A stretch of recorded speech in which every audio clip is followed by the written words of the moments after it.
ৰাজ্যলৈ সোণাৰু কাঞ্চন কৃষ্ণচূড়াৰ তৰফৰ পৰা শুভেচ্ছা জ্ঞাপন কৰিছোঁ।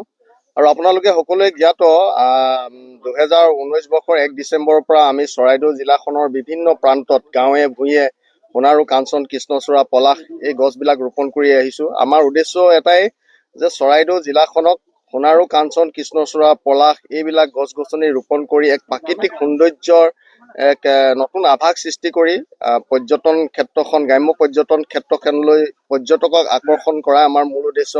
যিহেতু চৰাইদেউ জিলাখন এখন পৰ্যটন ক্ষেত্ৰ, ইয়াত চৰাইদেউ আছে, বিশ্ব ঐতিহ্য ক্ষেত্ৰৰ স্থান পাইছে। গতিকে বিশ্ব ঐতিহ্য ক্ষেত্ৰলৈ পৰ্যটকক যাতে আৰু কেনেধৰণে আকৰ্ষিত কৰিব পাৰি সেইটো উদ্দেশ্যই আমি 2019 বৰ্ষৰ 1 ডিচেম্বৰৰ পৰা বিভিন্ন প্ৰান্তত শাৰী শাৰীকৈ পৰিকল্পনা কৰি পৰিকল্পিতভাৱে এই গছ গছনিবিলাক ৰোপণ কৰি আহিছোঁ, যাতে সৰ্বাংগ সুন্দৰ এক পৰিৱেশে বিৰাজ কৰে।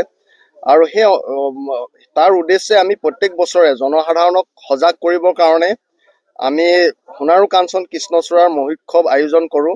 আৰু এই বছৰো এই 6ষ্ঠ বাৰ্ষিক অনুষ্ঠান আয়োজন কৰিবলৈ বিচাৰিছোঁ আমি 2, 3 আৰু 4 জানুৱাৰী তাৰিখে। কিন্তু এইবাৰ অলপ ব্যতিক্ৰম।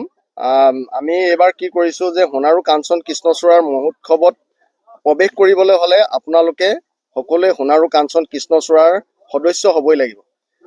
গতিকে আমি এই সদস্য ভৰ্তি 100 টকা হিচাপে মাননি হিচাপে আমি ধাৰ্য কৰিছোঁ। আৰু এই 100 টকা যদি আপোনালোকে সকলোৱে আমাক মাননি হিচাপে দি সহায় সহযোগ কৰে, তেতিয়াহ'লে অনাগত দিনত 2026 বৰ্ষৰ বাৰিষা ছিজনৰ লগে লগে আমি গোটেই চৰাইদেউ জিলাখনত আমি প্ৰায় 2 লাখ সোণাৰু কাঞ্চন কৃষ্ণচূড়াৰ ৰোপণ আৰু প্ৰতিপালনৰ ব্যৱস্থা কৰিম বুলি আমি আশা কৰিছোঁ। ৰাইজে আমাক সহায় কৰিব, সহযোগিতা কৰিব।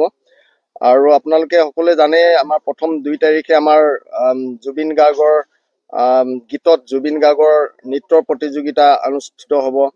3 তাৰিখে গোটেই উত্তৰ পূৰ্বাঞ্চলৰ ভিত্তিত জুবিন গাৰ্গৰ গীতৰ প্ৰতিযোগিতা অনুষ্ঠিত হ'ব। আৰু নিশালৈ আমাৰ যিসকল সোণাৰু কাঞ্চন কৃষ্ণচূড়া পৰিয়ালৰ যিসকল সংগীত শিল্পী আছে, কণ্ঠশিল্পী আছে, তেওঁলোকে গীত প্ৰদৰ্শন কৰিব।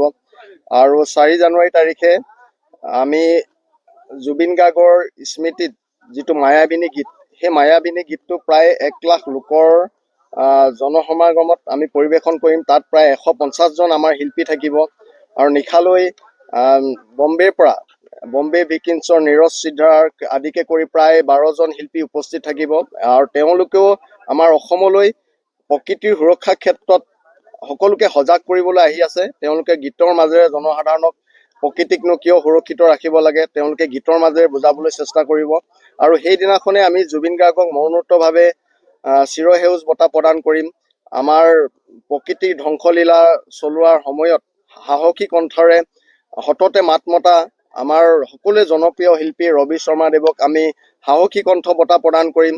আমাৰ মানৱ দৰবী চিকিৎসক, জনসাধাৰণৰ কাৰণে যথেষ্ট কষ্ট কৰা আৰু বহুতো শিক্ষাৰ্থীক তেওঁ পাঠদান কৰাই থকা ডক্টৰ অমিত বৰুৱাক আমি মানৱ দৰবী চিকিৎসক হিচাপে বঁটা প্ৰদান কৰিম। গতিকে আশা কৰোঁ সকলো অসমবাসী ৰাইজে এই অনুষ্ঠানটোত প্ৰকৃতিৰ সুৰক্ষাৰ ক্ষেত্ৰত যি আমাৰ সোণাৰু কাঞ্চন কৃষ্ণচূড়াৰ যি এক পৰিয়াল গঠন হৈছে, এই পৰিয়ালত যাতে সকলো সহযোগ কৰি অনাগত দিনত যাতে গোটেই অসমখনতেই সোণাৰু কাঞ্চন কৃষ্ণচূড়াৰ এক ৰঙীন ৰঙে বিৰাজ কৰাব পৰাকৈ যাতে আমি সকলোৱে কাম কৰিব পাৰোঁ, তাৰ কাৰণে যাতে সকলো ওলাই আহে তাকে আশা কৰিলোঁ। হয়, পোনপ্ৰথমে আপোনালোক সকলোকে আমাৰ আগন্তুক সোণাৰু কাঞ্চন কৃষ্ণচূড়া যি 6ষ্ঠ বাৰ্ষিক মহোৎসৱ, তালৈ আপোনালোকক সকলোকে সাদৰে নিমন্ত্ৰণ জনাইছোঁ। আৰু আপোনালোকৰ এই যি মহোৎসৱ, এই মহোৎসৱখনৰ আমি কিছু কাৰ্যসূচী হাতত লৈছোঁ। এই কাৰ্যসূচীৰ প্ৰথম দিনাৰ প্ৰথমটো অনুষ্ঠান হ'ব আমাৰ চিৰসেউজ এটা যাত্ৰা। মানে কি হয়, আমি সেউজীকৰণৰ কাৰণে আমি লাগি আছোঁ, আমি গছৰ কাৰণে লাগি আছোঁ, পৃথিৱীখন সেউজীয়া কৰিবলৈ লাগি আছোঁ। সেইকাৰণে আমি 1000খন বাইক লৈ আমি এটা যাত্ৰা কৰিম, গোটেইখিনি আমি গ্ৰীণ ড্ৰেছ পিন্ধি এটা সেউজ যাত্ৰা। তো এইটো আমাৰ প্ৰথম দিনৰ প্ৰথম কাৰ্যসূচী হ'ব। আৰু লগতে চিত্ৰাংকন প্ৰতিযোগিতা হ'ব। তাৰ পিছতেই আপোনালোকৰ এটা চিত্ৰশিল্পী 20 জনীয়া এটা দলে আমাৰ জুবিন গাৰ্গৰ জীৱন পৰিক্ৰমাৰ ছবি জন্মৰ পৰা একদম শেষৰ পৰ্যায়লৈকে লাইভ অংকন হৈ থাকিব এটা।